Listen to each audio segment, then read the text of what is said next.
Hello बच्चों, welcome back to my YouTube channel maths plaza. तो बच्चों, आज मैं इस वीडियो में Bihar board class 10 science model set 1, तो साइंस के मॉडल सेट में जो है 3 सब्जेक्ट से क्वेश्चन पूछे जाते हैं, फिजिक्स, केमिस्ट्री और बायोलॉजी। तो पिछले लेक्चर में हमने फिजिक्स का लघुत्तरीय क्वेश्चन यानी शॉर्ट क्वेश्चन करा दिया था, जो कि आपके एग्जाम में 2 नंबर का पूछा जाता है। आज मैं इस लेक्चर में केमिस्ट्री का शॉर्ट क्वेश्चन कराने वाला हूँ, यानी लघुत्तरीय प्रश्न कराने वाला हूँ। ठीक ना।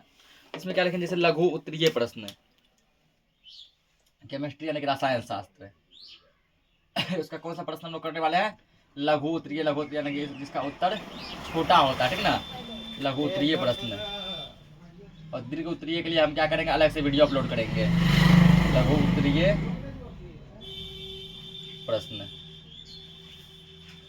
लघु उत्तरीय में जैसे आप पहला क्वेश्चन दिया गया है, जिसमें कहा है ना कि प्रश्न संख्या 11 से 18 तक लघु उत्तरीय है, इनमें से किन्हीं 4 प्रश्नों के उत्तर दें। ठीक ना। देखिए 8 को क्वेश्चन दिया गया है। कितना क्वेश्चन दिया है, 8। 4 प्रश्न का उत्तर देना है। इसमें कर क्या 11 से हम उसको लिखते हैं 1 नंबर से। पहला जैसे है, उदाहरण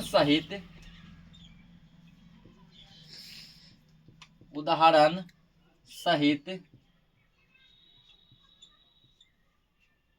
किसी अपक्षेपण अभिक्रिया का वर्णन करें। किसी अपक्षेपण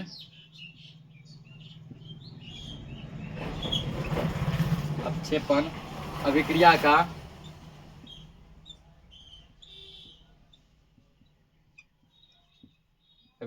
का वर्णन करें। तो उदाहरण देकर बताना है कि अपक्षेपण अभिक्रिया क्या है। क्वेश्चन में ये करा, ठीक ना। उदाहरण देकर बताना है, एग्जाम्पल के साथ बताना है कि अपक्षेपण अभिक्रिया क्या है। अपक्षेपण अभिक्रिया क्या है, और इसका उत्तर देखते हैं कि अपक्षेपण अभिक्रिया किसे कहते हैं, अपक्षेपण अभिक्रिया क्या है। पहले लिख लेते हैं, फिर हम लोग समझेंगे। तो उत्तर में है इसका, उत्तर है इसका, ठीक ना, कि वैसी अभिक्रिया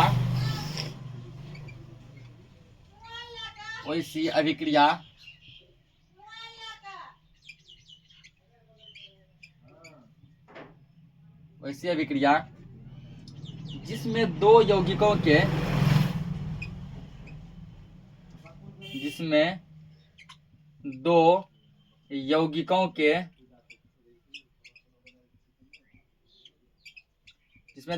के जलीय विलयनों को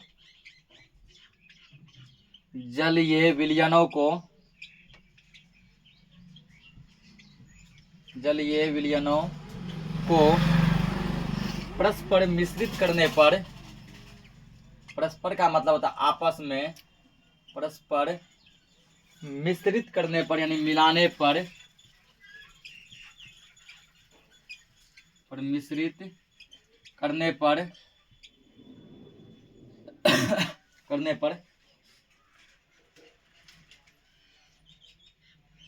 विलयन से एक ठोस पदार्थ अपक्षेपित होता है।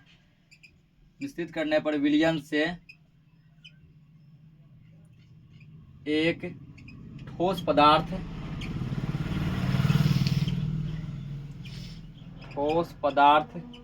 मिश्रित होता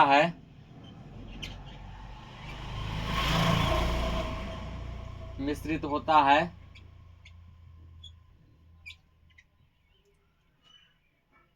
जिसे अपक्षेपण अभिक्रिया कहते हैं।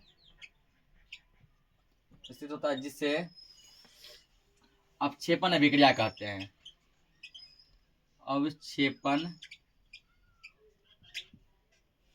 अभिक्रिया कहते हैं।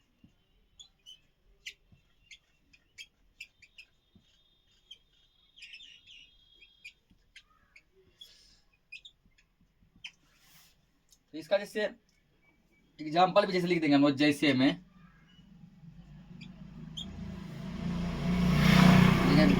BaCl2, इसको पढ़ते हैं बेरियम क्लोराइड, इसको अभिक्रिया करा दिए Na2 है SO4 यानी सोडियम सल्फेट से, तो रिएक्शन करके बना NaCl प्लस BaSO4।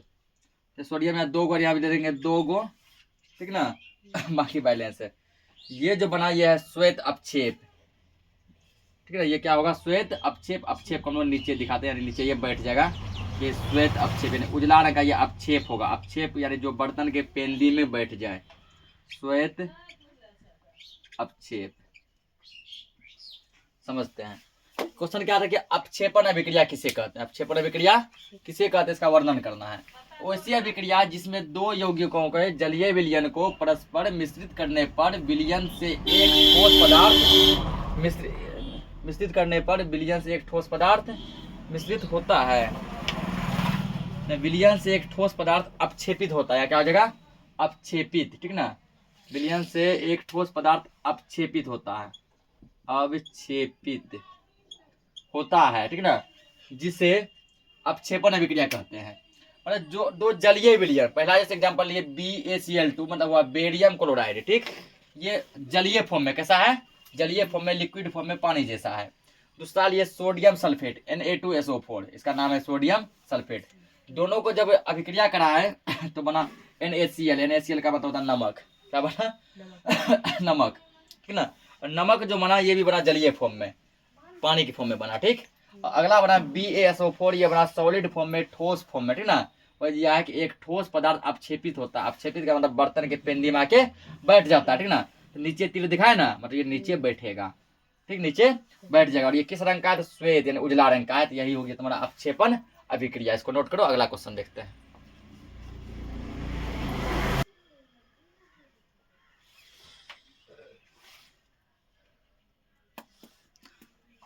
अगला क्वेश्चन देखो है कि आयोडीन युक्त नमक के उपयोग की सलाह क्यों दी जाती है, ठीक ना। मतलब हमें जो है आयोडीन युक्त नमक खाना चाहिए। ऐसा नमक खाना चाहिए जिसमें आयोडीन की मात्रा हो, जिसमें आयोडीन की मात्रा। क्यों खाना चाहिए, ठीक ना, आयोडीन वाला नमक हमें क्यों खाना चाहिए। तो इसका हम लोग उत्तर लिखेंगे कि आयोडीन युक्त नमक खाने की सलाह हमें दी जाती है। तो क्यों दी जाती है, इसका क्या रीजन है। तो उत्तर लिखना है, आयोडीन युक्त नमक में आयोडीन के लवण होते हैं। आयोडीन युक्त नमक में आयोडीन के लवण होते हैं। आयोडीन युक्त नमक में आयोडीन के लवण होते हैं। किसके लवण होते हैं, आयोडीन के होते हैं, है ना। आयोडीन की आवश्यकता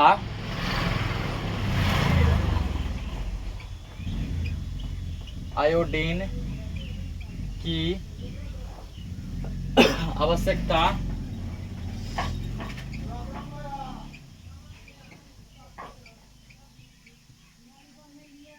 आयोडीन की आवश्यकता थायराइड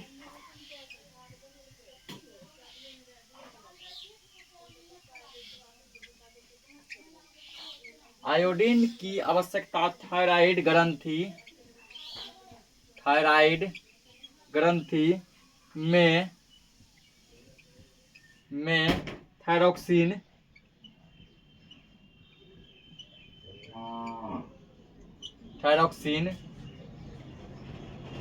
हार्मोन के संश्लेषण के लिए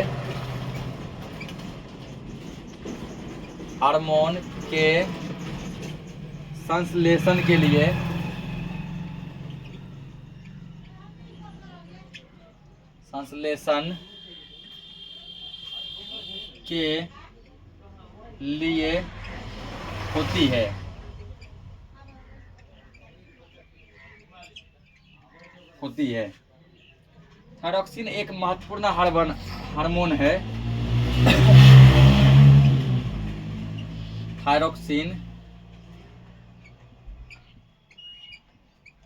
थायरोक्सिन एक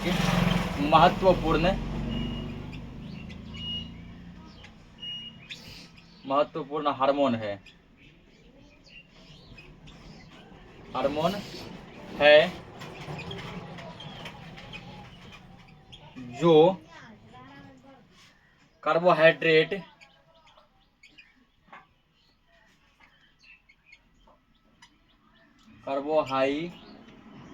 ड्रेट जो कार्बोहाइड्रेट कोमा वसा वसा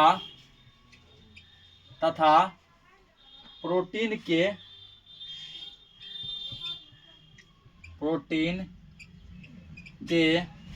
उपापचय को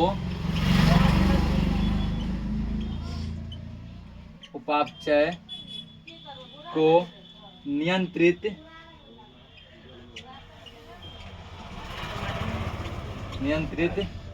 करता है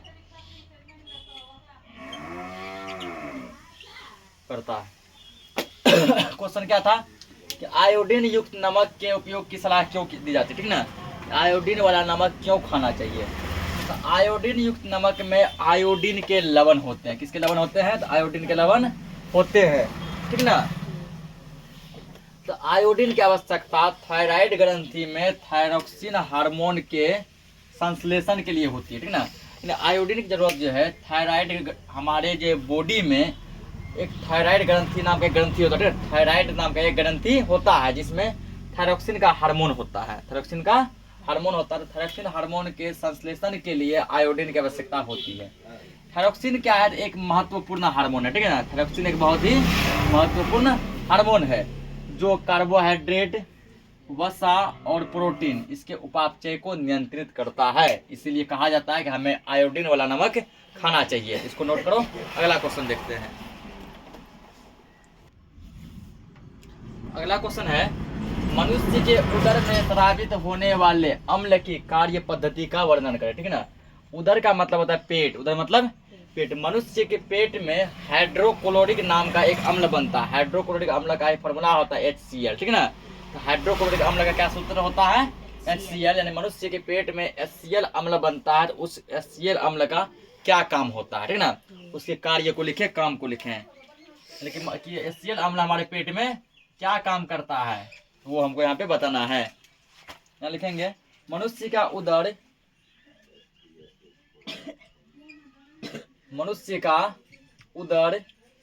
यानी पेट,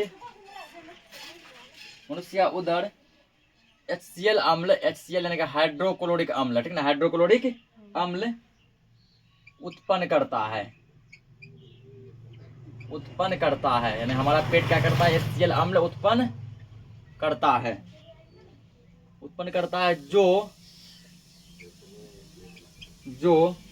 अमाशय रस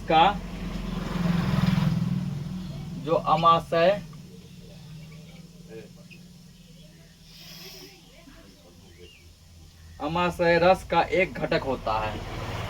तो अमाशय रस का एक घटक होता है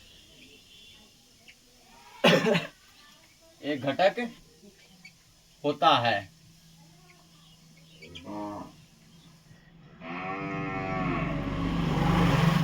ठीक ना।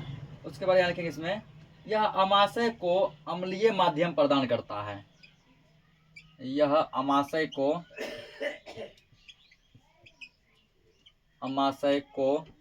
अम्लीय माध्यम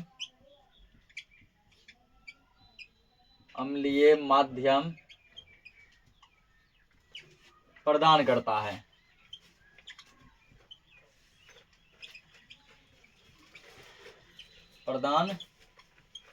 है, जिसमें अमाशयी एंजाइम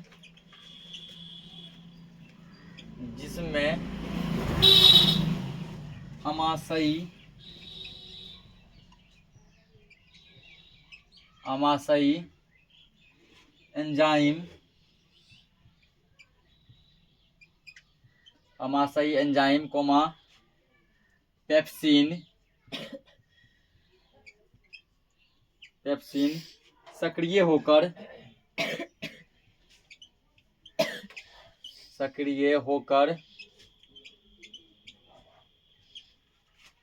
भोजन पचाने में सहायक होता है। सहायक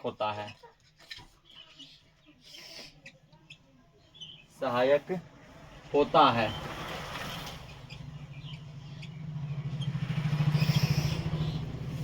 क्या था, मनुष्य के उदर में स्रावित होने वाले HCl अम्ल की कार्य पद्धति का वर्णन करें, क्या काम है। मनुष्य का उदर HCl अम्ल उत्पन्न करता है, यानी हाइड्रोक्लोरिक अम्ल क्या करता है, हमारा पेट उत्पन्न करता है, जो अमाशय रस का एक क्या घटक है, ठीक ना। हाइड्रोक्लोरिक अम्ल अमाशय रस का एक घटक है। यह अमाशय को अम्लीय माध्यम प्रदान करता है। HCl अम्ल अमाशय को अम्लीय बना देता है, ठीक ना। जिसमें क्या होता है ना, अमाशय एंजाइम और पेप्सिन दोनों सक्रिय होकर, एक्टिव होकर पेप्सिन का क्या भोजन का क्या करता है, पाचन करता है और पचाने में हेल्प करता है। इसको नोट करो। अगला क्वेश्चन देखते हैं।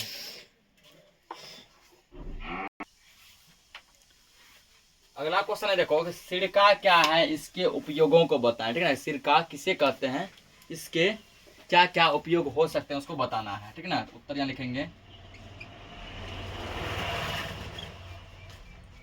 उत्तर यहाँ लिखना क्या है कि एथेनोइक अम्ल का साधारण नाम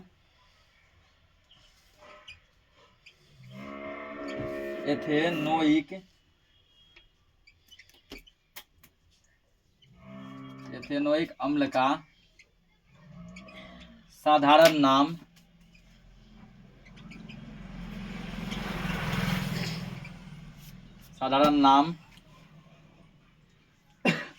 एसिटिक अम्ल है।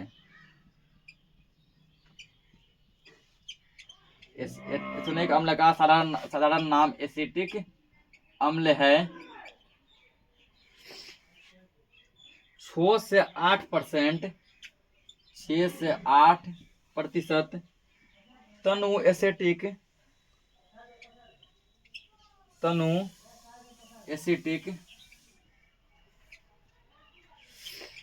6 से 8% तनु एसिटिक अम्ल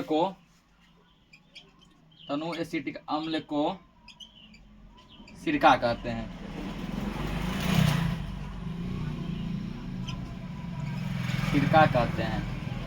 सिरका को इंग्लिश में विनेगर कहा जाता है। क्या कहते हैं, विनेगर कहते हैं। क्या एथेनोइक अम्ल का जो साधारण नाम वो एसिटिक अम्ल होता है, और 6 से 8% तनु एसिटिक अम्ल को, ठीक ना, 6 से 8% तनु एसिटिक अम्ल को सिरका कहते हैं। जिसका उपयोग,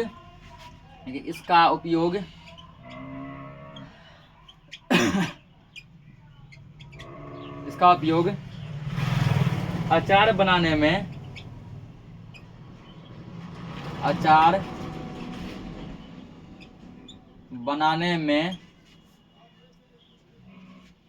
रक्षक के रूप में होता है। अचार बनाने में रक्षक के रूप में होता है।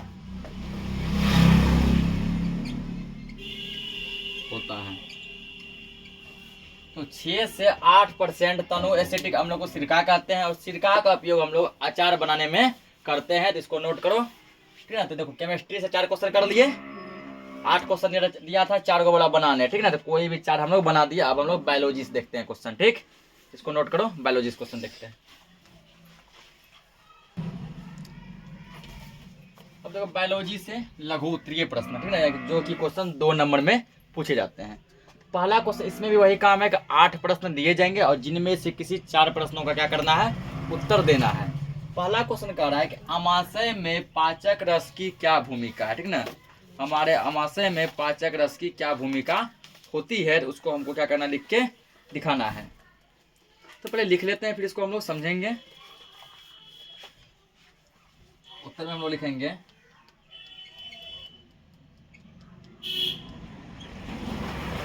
पाचक एंजाइम पाचक रसों में उपस्थित होते हैं। पाचक एंजाइम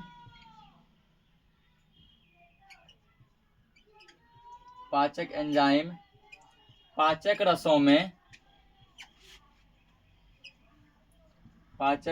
में उपस्थित होते हैं।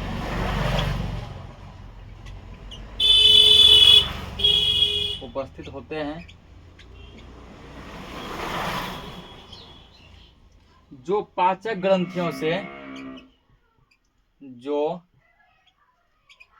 पाचक ग्रंथियों से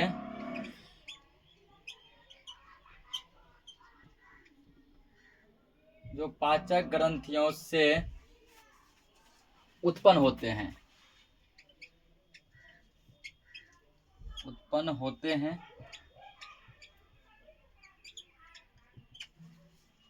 प्रत्येक ग्रंथि पाचक एंजाइम प्रत्येक ग्रंथि का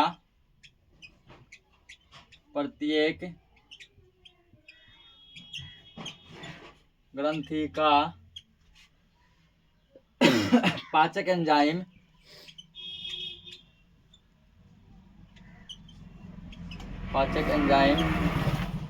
विशिष्ट प्रकार का होता है। विशिष्ट प्रकार का होता है।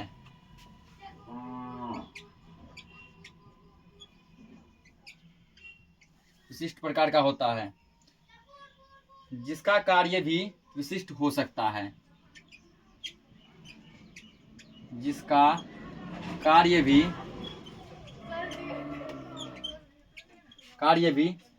विशिष्ट हो सकता है।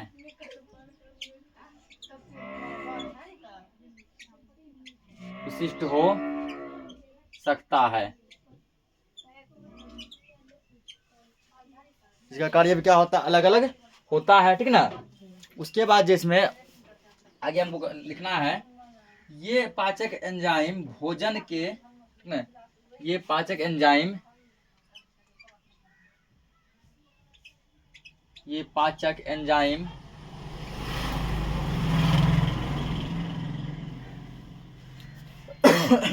एंजाइम भोजन के विभिन्न पोषक तत्वों को भोजन के विभिन्न पोषक तत्वों को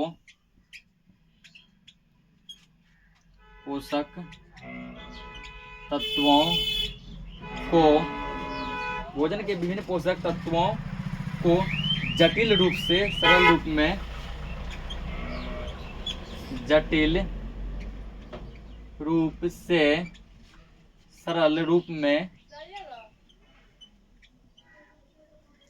में परिवर्तित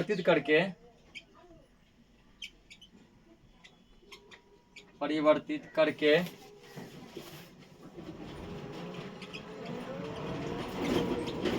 घुलनशील बनाते हैं।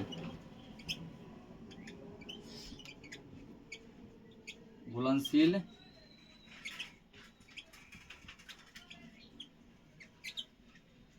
बनाते हैं। अब देखो क्वेश्चन क्या था कि अमाशय में पाचक रस की क्या भूमिका होती है, ठीक ना। तो पाचक एंजाइम किसमें उपस्थित होते हैं, तो पाचक रसों में उपस्थित होते हैं, ठीक है ना। पाचक एंजाइम पाचक रसों में उपस्थित होते हैं जो पाचक ग्रंथियों से उत्पन्न होते हैं, ठीक ना। पाचक रस पाचक ग्रंथि से क्या होते हैं, उत्पन्न होते हैं। प्रत्येक ग्रंथि का पाचक एंजाइम विशिष्ट प्रकार का होता है, ठीक ना। हर एक ग्रंथि का पाचक एंजाइम विशिष्ट प्रकार का होता है और सबका कार्य यानी काम भी विशिष्ट होता है। सबका काम भी अलग अलग हो सकता है। ये पाचक एंजाइम भोजन के विभिन्न पोषक तत्वों को जटिल रूप से, जटिल मतलब जो मतलब हार्ड है, जो कड़ा है, ठीक ना, उसको सरल रूप में मतलब मुलायम में बदल देता है। यही इसका क्या होता है, अमाशय में पाचक रस का यही काम होता है। इसको नोट करो। अगला क्वेश्चन देखते हैं। अगला क्वेश्चन क्या दिया है, मछली, केंचुआ, मच्छर और मनुष्य की मुख्य श्वसन अंगों के नाम लिखना है, ठीक ना। इन सबका श्वसन अंग क्या है और ये लोग जो है कहाँ से सांस को ग्रहण करते हैं, ये इसका क्या करना हमको लिखना है। देखो उत्तर, ठीक ना। उत्तर के वाले पहले यहाँ लिखेंगे, जैसे मान लिया क्या है, जीव, क्या है, जीव। और इधर लिखते हैं श्वसन अंग, श्वसन अंग, जीव श्वसन अंग, ठीक ना। पहला जैसे क्या दिया, जैसे मान लो मछली, ठीक ना। पहले क्या दिया है, मछली। तो मछली का जो श्वसन अंग है वो होता है गलफड़ा। मछली का श्वसन अंग क्या होता है, गलफड़ा। दूसरा है केंचुआ। केंचुआ का श्वसन अंग होता है त्वचा। केंचुआ का श्वसन अंग त्वचा। अगला है मच्छर। तो मच्छर का श्वसन अंग होता है ट्रॉकिया। ट्रॉकिया। चौथा है मनुष्य। मनुष्य का श्वसन अंग है फेफड़ा।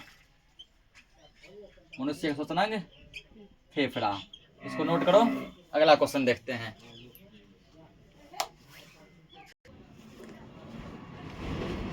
अगला क्वेश्चन है मनुष्य में होने वाले सामान्य लैंगिक संचारित रोगों के नाम लिखिए, ठीक ना। मनुष्य में जो लैंगिक संचारित रोग होते हैं उनका हमको नाम लिखना है। उत्तर लिखेंगे लिखना, जैसे जीवाणुओं से उत्पन्न होने वाले लैंगिक रोग हैं। जीवाणु से हमको कौन कौन सा रोग उत्पन्न होता है। जीवाणुओं से उत्पन्न होने वाले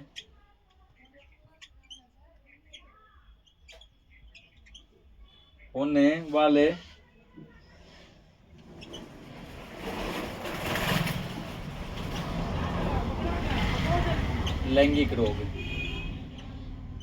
जीवाणु से कौन कौन सा रोग उत्पन्न होता है, ठीक ना। उसके बाद जीवाणु से होता है गोनोरिया एवं सिफिलिस। ये बीमारी का नाम है, ठीक ना। गोनोरिया एवं सिफिलिस, ये दोनों ऐसे बीमारी हैं जो कि जीवाणु से उत्पन्न होते हैं। सिफिलिस। फिर इसी में लिखना अब वायरस संक्रमण से उत्पन्न होने वाले रोग। वायरस संक्रमण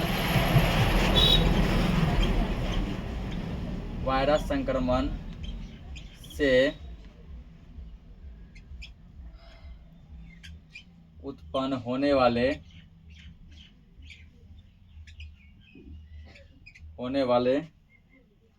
रोग।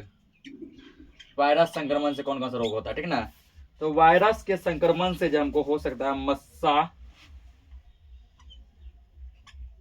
मस्सा, और क्या हो सकता है एड्स,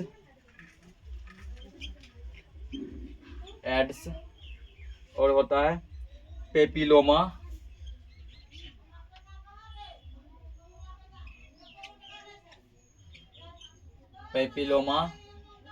तथा हार्पिस।